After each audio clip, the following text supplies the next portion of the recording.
There's no feeling more intense than starting over. If you deleted your homework the day before it was due, as I have, or if you left your wallet at home and you have to go back after spending an hour in the commute. If you won some money at the casino and then put all your winnings on red but it came up black. If you got your best shirt dry cleaned before a wedding and then immediately dropped food on it. If you won an argument with a friend and then later discovered that they just returned to their original view. Starting over is harder than starting up. If you're not ready for that, like if you've already had a bad day, then what you're about to go through might be too much. Feel free to go away and come back. I'll be here. Alright, thanks for coming with me on this trip. I'll understand if you have to take a break at any point.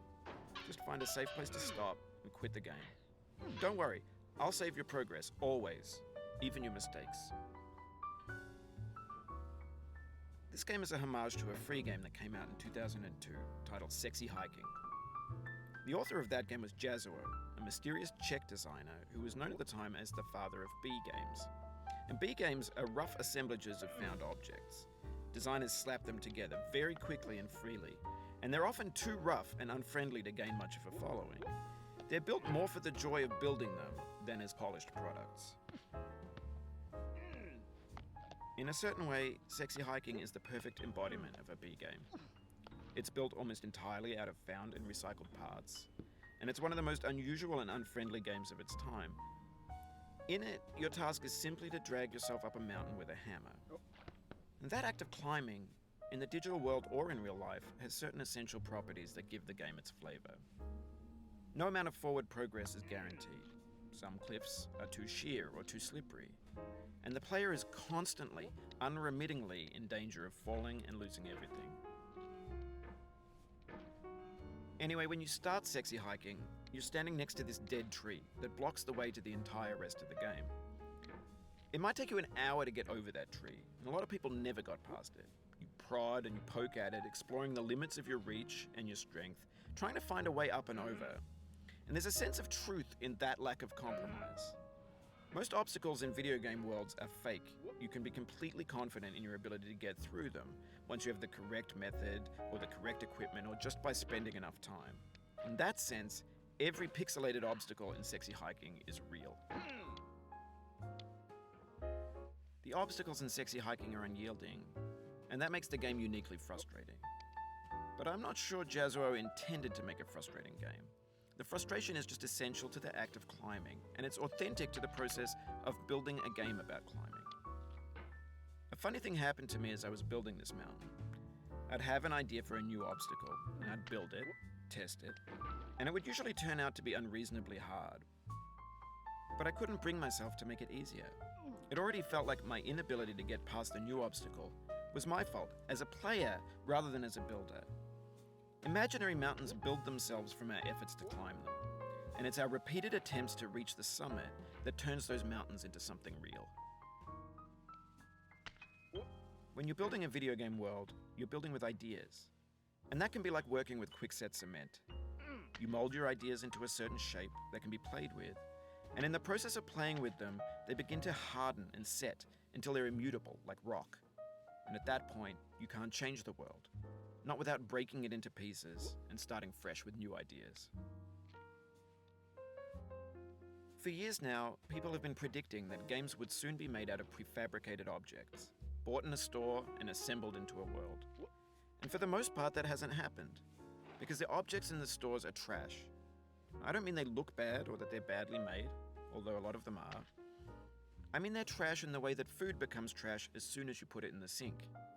Things are made to be consumed and used in a certain context, and once the moment is gone, they transform into garbage.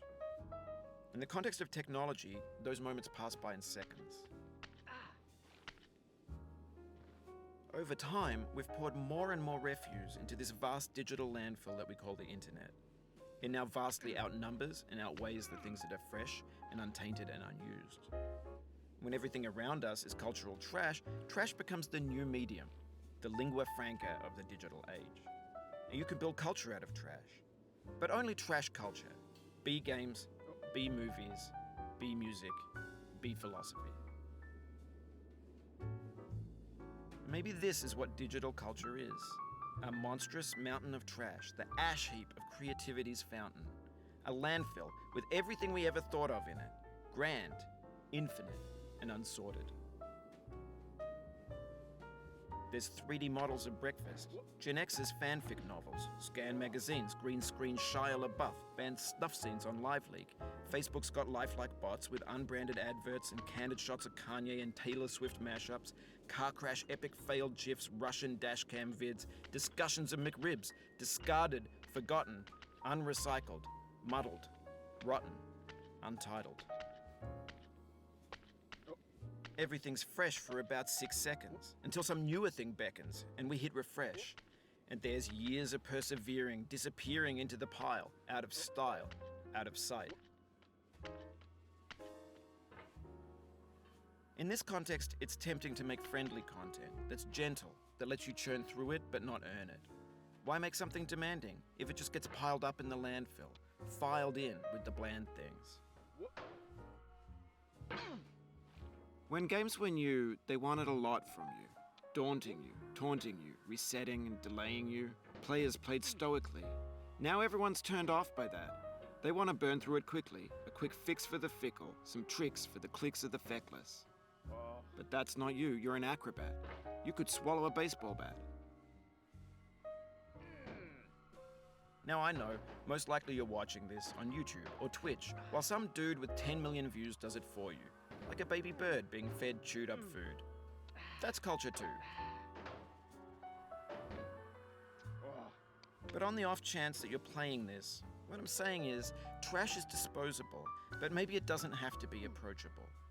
What's the feeling like? Are you stressed? I guess you don't hate it if you got this far. Feeling frustrated? It's underrated. An orange is sweet, juicy fruit locked inside a bitter peel. That's not how I feel about a challenge. I only want the bitterness. It's coffee. It's grapefruit. It's licorice. It feels like we're closer now. Composer and climber, designer and user. You could have refused, but you didn't. There was something in you that was hidden, that chose to continue. It means a lot to me that you've come this far, endured this much. Every wisecrack, every insensitivity, every setback you've forgiven me is a kingly gift that you've given me. We have the same taste, you and I. It's not ambition, it's ambition's opposite. An obdurate mission to taste defeat. You'll feel bad if you win, so I put this snake in for you. Have you thought about who you are in this? Are you the man in the pot, Diogenes? Are you his hand? Are you the top of his hammer? I think not. Where your hand moves, the hammer may not follow, nor the man, nor the man's hand. In this you're his will, his intent, the embodied resolve in his uphill ascent. Now, you've conquered the ice cliff, the platforms, the church, and the rectory, the living room and the factory, playground, construction site, the granite rocks, and the lakeside. You've learned to hike. There's no way left to go but up. In a moment, I'll shut up.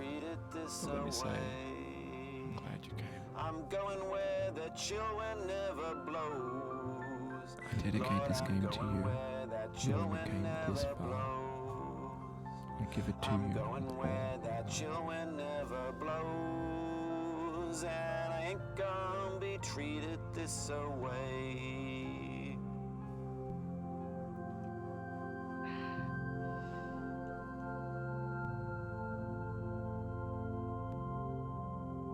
I'm going where the climate suits my cauldron.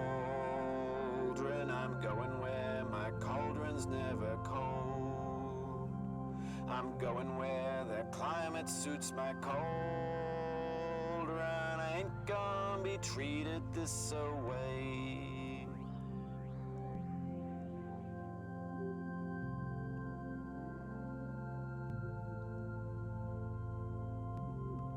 I'm going down this road feeling bad. Lord, I'm this road feeling bad.